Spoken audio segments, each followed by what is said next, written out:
So you did it. You finished the dissertation, you've got doctor in front of your name, but after the high fives and the celebration, this giant question mark just appears, right? What now? Well, today we're going to tackle that head on. We're diving into one of the toughest journeys out there, making that leap from PhD to a tenure-track job. Yeah, this quote just nails it, doesn't it? One minute you're on top of the world, PhD in hand. The next, you're staring at it thinking, okay, what's next? It's like you've just scaled this massive mountain, your PhD, and you look up, and there's a whole new, even bigger mountain range waiting for you. And that is the academic job market. And let's be real about what we're talking about here. This isn't just a competitive market. It's a battlefield. Seriously. And in this arena, the things that are going to save you aren't just your smarts. It's your strategy, your ability to bounce back, and just how prepared you are.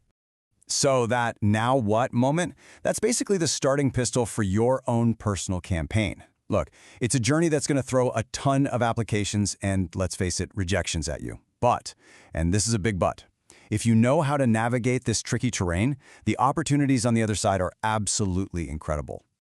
So how do you actually prepare for something like this? Well, let's learn from someone who's been there. We're going to look at the story of Sarah, who just finished her history PhD.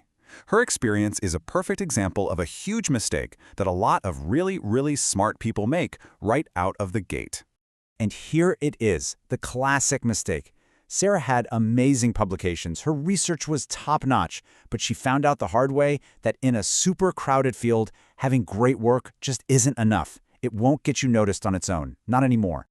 This was the big aha moment for Sarah, and it's our first major lesson from the front lines. You have to network relentlessly. Seriously, your professional network isn't just nice to have. It's the entire support structure for your job search.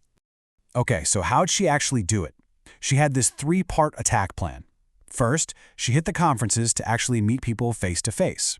Second, she made sure her LinkedIn profile was sharp and active. And third, she was all over sites like academicjobs.com, making sure she knew about openings. All right, so while you're out there shaking hands and making connections, you've got to be polishing your main weapon, your CV. And here's the thing, a tenure-track CV isn't just a laundry list of your publications. It has to tell a story, a much bigger story. So what story are these committees looking for? They want to see you as a future colleague. That means you've got to show them everything, not just your research, but have you taught? Have you won any grants? What's the impact of your work? You have to prove you're going to be an asset to the whole university, not just one little corner of it. Okay, let's move on to the next stage of this whole quest. You've got your network, your CV's looking great, and now you're facing what I like to call the application avalanche. And to talk about this, let's meet Mike, a physics postdoc. His story is all about one thing, resilience. Just look at that number, 50 plus. That's how many jobs Mike applied to before he got one single interview. Now, I'm not telling you this to freak you out. I'm telling you this so you're prepared. This is a numbers game, and you just have to keep going. And Mike's attitude here is absolutely everything. He didn't let the rejections get him down. Instead, he saw every no as, well, as data. It was feedback. Okay, that didn't work. What can I change for the next one? It's all about learning and tweaking your approach. So how do you make sure every application has the best possible chance? 3 things. 1, your cover letter has to be a masterpiece. Don't just list your accomplishments. Tell a story that connects your research to what that specific department needs. 2, set up job alerts. Stay organized and don't miss deadlines. And 3, think outside the box. Look at things like visiting professorships. They can be a fantastic way to build your resume and get your foot in the door. Okay, you made it through the application avalanche. You landed the interview. First off, congratulations. That's huge, but you're not done. Now you're entering the interview marathon.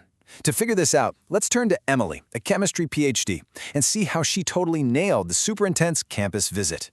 And we call it a marathon for a reason. Just look at this schedule. It is a grueling, multi-day performance. You are on from the second you arrive. You've got meetings, you have to give your job talk, you do a teaching demo, and yeah, that casual dinner, it's 100% part of the interview. The whole thing is designed to wear you out. So what was Emily's secret weapon? It's so simple, but so many people forget it. You have to show them you are genuinely excited about their institution. Not just any job, but this job. Remember, they're not just hiring a researcher, they're hiring a person, a colleague, someone who's going to be part of their community. Emily's success wasn't an accident. She had a plan. She did mock interviews with her mentors until she was blue in the face. She researched every single person she was going to meet. She actually looked up the university's strategic plan and showed how her goals fit right in. She understood that when all is said and done, it often comes down to that one little word, fit. Okay, deep breath. You killed the interview, you've got an offer letter, you're done, right? Well, almost. There are still a couple of sneaky, final hurdles you've got to clear before you're really on that tenure track. Hurdle number 1, funding. That offer letter, that's not the end. That's the start of the negotiation. Getting a good startup package can literally determine whether you succeed or fail in your first couple of years. And hurdle number 2, work-life balance. The whole publish or perish thing is real, and it is intense. If you don't set boundaries from day one, you are going to burn out. It's almost a guarantee. When you look at the stories of Sarah, Mike, and Emily, they all tell you the same thing. This is winnable. You just need the right strategy and a whole lot of persistence. You know, they each fought a different battle. Sarah fought the networking beast. Mike fought that mountain of rejection. Emily conquered the interview marathon, but they all made it through. They navigated the battlefield and got the job. And that brings us to the why. Why go through all this? Because the reward at the end, it's huge. I mean, let's not sugarcoat it. The journey is brutal, no doubt.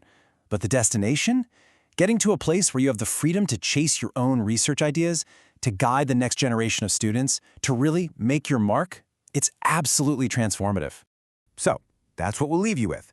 The path from finishing your PhD to getting tenure, it's one of the hardest things you can do professionally.